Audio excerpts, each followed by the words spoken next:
Ang excuse niya, sinabi niya na may aksidente. Tapos bigla niyang bubuksan niya yung lane na yon. And that's not right. That's not right.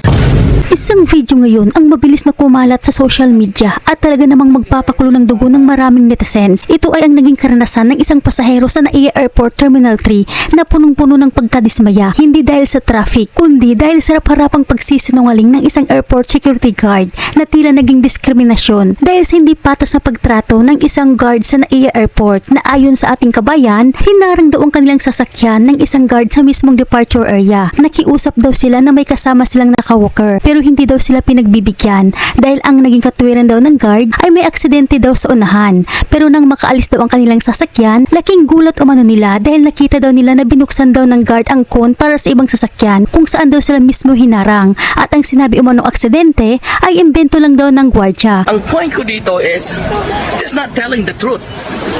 Hindi siya nagiging honest. Kaya't matindi ang pagkadismaya nitong ating kabayan, kinalampag niya ngayong anhid ng security sa NAIA Airport. Dahil bakit pa daw kailangan magsinungaling, mag-imbentong kwentong aksidente kung wala naman daw palang katotohanan. Narito alamin natin kung bakit naging viral ang video na ito at kung ano ba talaga ang nangyari sa likod ng galit nitong ating kababayan. Nandito kami ngayon sa Terminal 3 and I have not a very nice experience when coming in. Kasi we're in the departure. Okay, we're close doon sa departure sa pagpasok. And then nilagyan ng cone ng airport security. Nung sinasabi niya, ang hindi ko lang nagusto kasi ang excuse niya is sinabi niya na may aksidente. As soon as we turn a little bit going to the other sa other lane on the other side, sinabi ko sa kanya na we have a handicap. Sinabi niya, ini-insist niya na may aksidente. So I said, okay, that's fine. Pero nung wala palang aksidente because as soon as we just move on the other side, binuksan niya ang cone and let the other vehicle to come in. Ang point ko dito is, he's not telling the truth. Hindi siya nagiging honest. Okay, dapat bibigyan niya ng one vehicle just to let the one vehicle because marami pa naman space eh. Let the one vehicle to come in because there's a handicap using a walker. Tapos sasabihin niya may aksidente but she's not telling the truth because there's no accident. Tapos biglang may pumasok ang dami-daming vehicle.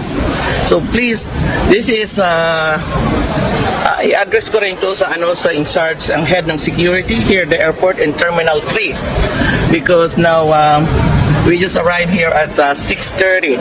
The very person assigned this hour as you enter departure area, the very person security down there, yun ang taong na hindi marunong mag-consider at saka bibuksan niya ang tatanggalin niya yung cone.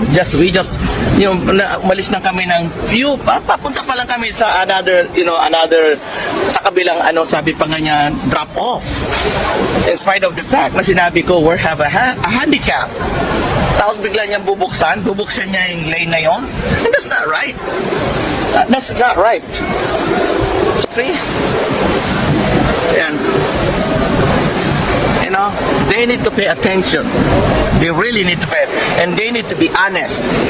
Kasi kung may accident yun, they should not open the lane, the first lane right away. Hindi dapat binuksan yun right away. Kasi lang namin, kausap lang namin, we just slept a few minutes. Not even few minutes. Sandaling-sandali lang. Yun ang doon. I just wanna, call the attention of the head of the security, please. Because hindi tama yung ginawa. That's not really right. That's not really right. I hope this issue will be addressed for the sake of those people, especially when they say the handicap.